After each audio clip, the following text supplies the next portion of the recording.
What's up, guys, and welcome to another episode of Good Morning Meeting. Today, we have something very special in store. Instead of actually having a guest here live, we are going to live call a rep who's on the doors, hear what's working, what's not, just give you some of the sauce. So, who we're calling today is Dillon Wolf. He's 32 years old. He's been in the industry for a long, long time. He's actually the number 5 rep here at the Grit right now. He's at over 400K in revenue, and it's middle of June. It's not even middle of June. So let's FaceTime him in and let's get some advice from the guy.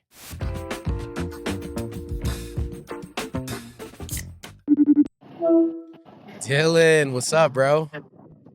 How we doing, Parker? Hey, I am doing fantastic. Where are you right now? I am on my way. We're about to take off. We're going out to head right now. Okay, and you're in Florida, right? Yes, sir, Orlando. Well, guys, super excited to talk to Dillon. Let's go through a little history first because the people want to know. So, back in like 2000 and I don't know 18, 19, thick of COVID, there was a competition at GreenX at the time called the King of the Hill, and Dillon and I were both fighting for it. So, just so you guys understand who we're talking to here, Dillon had sold over 31 accounts in a day. People thought it would never be beat. I went out, I sold 29 accounts in a day, ended up being like 20,800 in revenue. I did squeak out the dub. I think he ended up having one cancel. It literally came down to like dollars. But guys, anyone that can sell 31 accounts in a day like Dillon, like he is the cream of the crop, not to mention, again, it's not even June 10th, and he's already at over 400K in revenue. So, Dillon, let's jump into it. Dude, I think there's a couple of things that, listeners to this can really benefit from. Two of those things, I know you're world class at mirroring people, which is such a big portion of this job. And then the second thing is, dude, you're 32 years old. Like you've kind of figured out the mental side of it. So let's first talk about mirroring people, and then let's give some people some of the sauce of how they can learn to have a winner's mindset, an unbreakable mentality like yours. So when it comes to mirroring people, dude, like what is it about you? What have you learned about mirroring that's helped you sell at such a high level? Yeah, a lot of things. I think sometimes it comes out of experience and then time and visiting with people, and just a lot of what sales is um, so much of it is all being able to just understand psychology, like figuring out what people are thinking, what they're feeling based off of their body language, based off of like how they view you. Because some people just barely crack open the door, some people open the door all the way. But by the way, I'll never forgive you for edging me out on the King of the Hill that year. Just kidding. Hey, it's good. Hey, I'll take it.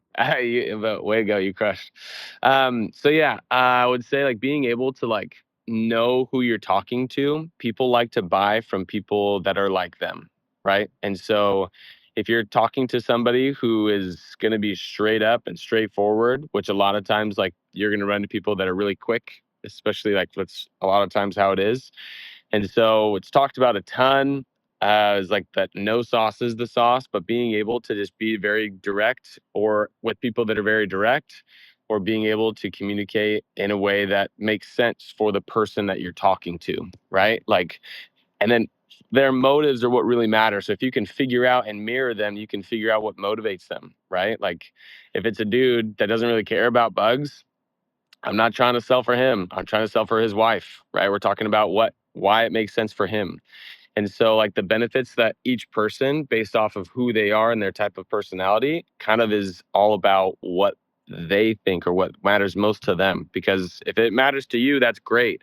Like how you would buy isn't how they're going to buy. And so a lot of times people are shocked that somebody purchased, but it's all based on what their needs are and who they are and if they feel comfortable with you and if they trust you. And so if you're good at being able to help people pull because everybody, when you first knock on their door and they're not expecting you, their guard's way up, they don't really know who you are, they're a little bit nervous to talk to you, then you have to figure out how to be able to mirror them, get them to level with you and trust you, and then you can be able to figure out what they need, how you can take care of them. Then they're going to give you the problems, right? Like they're not going to ever open up to you unless you do that. So it sounds like, dude, most reps, I think what they struggle with is they want every customer to meet them where they're at as the sales rep. They give the Sure. same generic pitch and hope that it works for every single person. What it sounds like for you, what you understand at a high level is it's like, you are trying to meet the customer where they're at, which then gives them an opportunity to feel more comfortable bringing their walls down, which is why you can sell at such a high level. So let's go through a couple of really quick examples of things that I know reps struggle with on the doors. So, dude, someone answers the door and they crack the door barely and they're like, "What do you want?" How are you adjusting your pitch in that situation? Well, if they crack the door open, that either means one of two things. Most of the time, it means they're like nervous, right? And like, what's going on out here, right? And so, like, generally speaking, almost always a smile is universal, right, across everybody, right? And so, if you need to start out with a smile, that's a real thing. So you have to make sure that you meet them with a smile. It's like, oh, I just want to come by, say hi. The reason I'm here is because I work for Jason and Stephanie next door. Do you guys know your neighbors at all? Have you seen me out here? And like, and then you're trying to get them to be just a little bit curious. You're throwing the hooks out, right? Get them to be a little bit curious. Oh no, what are you doing for them, right? And then you just start to pull out that way. But if they're direct, then you're just like, hey man, not trying to bother you. I'll be quick. I'm here. I'm just here because I work for the neighbors. I do the pest control. Who do you guys have coming out for you? Right. So super super quick on those. It's funny because that was something I really struggled with, and I remember my buddy Josh Nilsson kind of gave me this training on mirroring, and he's like, dude, if someone comes out to you and they're like, "What do you want?" What do we do as sales reps oftentimes is instead of meeting that customer where they're at, it's like, Yep. sorry, I'm not trying to Wait. bug you. Where he's like, dude, with those people, mirror them. And I remember that day going out, and someone's like, "What do you want?" And I'm like, "Have you not heard?" And he's like, "Heard about what?" And I'm like, "I'm Parker. I do the pest control." And he's like, "Oh." And it was crazy how mirroring him, meeting him where he Yep. was at, which to be clear was a little uncomfortable. It's easy to do, Yes. guys. Mirroring is easy to do when it's a sweet old lady and she says, "Hi, what can I do for you?" And naturally, what do? You go, "I'm Parker. I'm just out here taking care of the bugs." It's much harder Yep. to mirror someone when they're coming out hot or aggressive Yep. or stern. Excuse me, stern. So sounds like you've mastered that at a high level. Dude, for all of these reps, like what's a good starting point? If someone's struggling with mirroring people, what do you feel like is like the first step that helped you master this skill? Dude, to be real with you, I always feel like there's more to do and more to grow and more to progress. And so like that's one mindset that's always been with me is like I'm never done learning. I'm never done ramping. I'm never done getting better because if you ever think that you like made it, then you're then I think you're going to struggle. But I would say like it's going to be uncomfortable at the beginning, but just to like recognize it and practice it. If you can notice where you're making like little like where you need to make an adjustment or make a change, like that's when you need to apply it, right? So try and apply it on the doors. Don't just go mindlessly from door to door to door to door to door.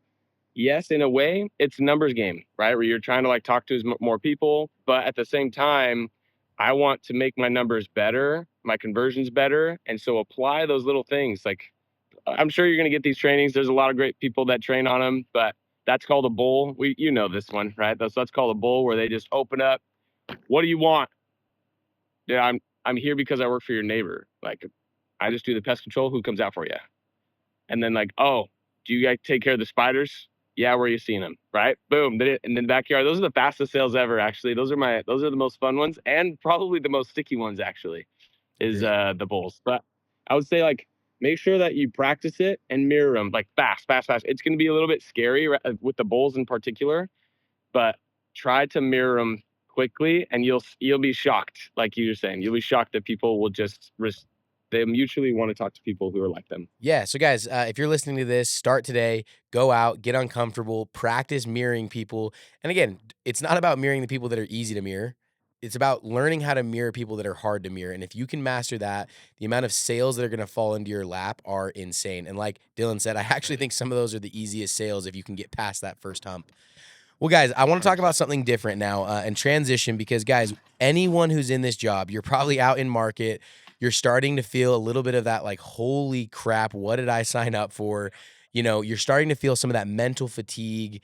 And one thing that's super impressive about Dylan, he has 3 kids. He's making massive sacrifices to go out and obviously put his family in an amazing position.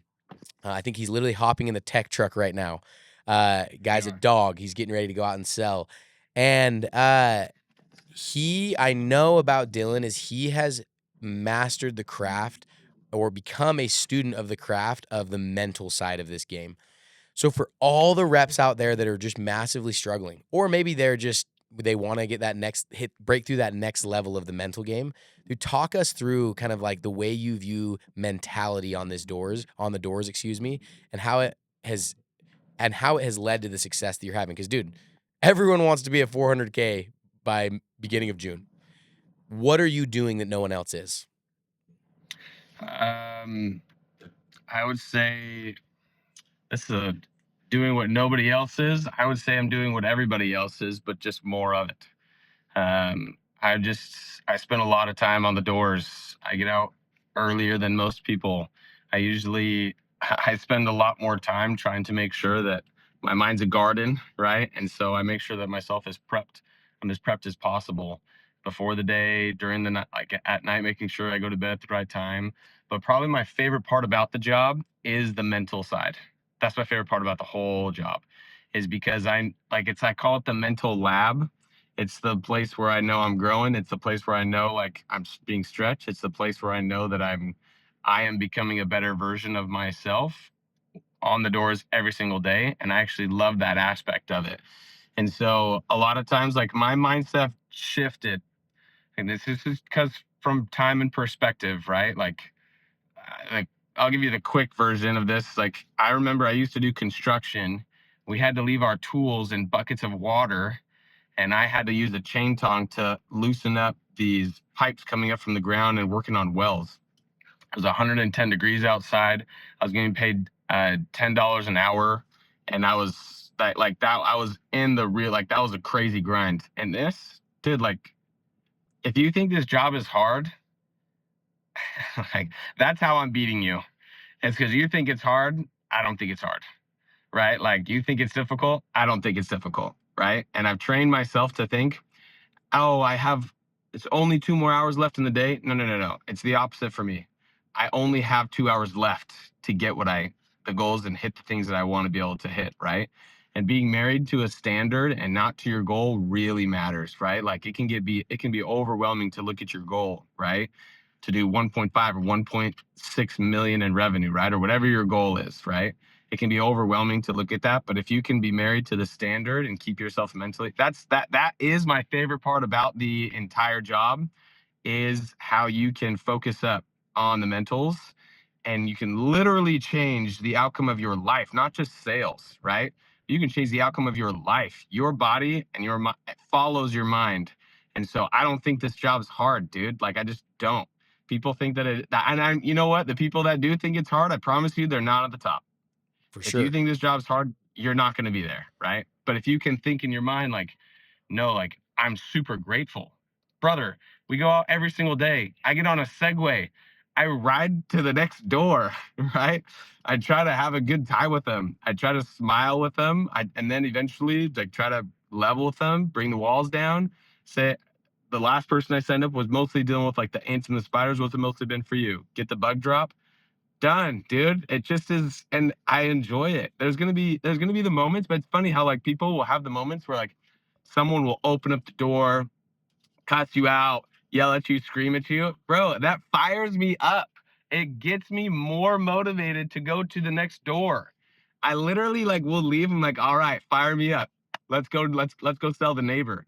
And I have, dude, like that's the best is when I am signing up the neighbor and the last person just cussed me out. It's just because it's all here. It's all mental, brother. Yeah. It's all mental. And I love that. And guys, use what Dillon just said as kind of like a checks and balances. Ask yourself the question, do I view the summer how Dillon just said he views the summer? Am I excited about what I'm doing every day? Am I grateful for what I'm experiencing every day? Do I tell myself I hate this job? Or am I telling myself, like Dillon says, I love this job? Because, dude, two people can experience the same thing. The difference is the story that they tell themselves. And so I'm telling you guys, if you're listening to this, one of the biggest secrets to Dillon's success, I don't think that Dillon's necessarily more talented than anyone, just like I don't believe I'm more talented than anyone. But the difference is that Dillon has chosen to tell himself a story that serves him. And I imagine because he's done that, he's happier, he's having better results. And guys, at the end of the day, like, you got to pick your hard. Being poor is hard. Making a lot of money is hard. And so pick the hard that does something for you. And I don't think the summer has to drag on. I don't think it has to be this excruciating experience. And so, guys, in conclusion here, Dillon is someone who is just like you and me. What he's done is he's chosen to look at this job and say, hey, I'm grateful for what I'm doing. I'm grateful that I get to do it every day. And he focuses, again, he asks himself when most people are like, oh, I have 2 hours left. I don't know how I'm going to get through this. He's like, bro, I only have 2 hours left. I got to get after it. So use Dillon as a checks and balances for yourself. Figure out what parts of your mindset are weak and need to be changed. Because if you can become more like Dillon, then guess what's going to follow suit? You're going to have results like Dillon is having. But if you're not willing to change those parts of your mindset, like Dillon said, it's no surprise that you're probably not in the top.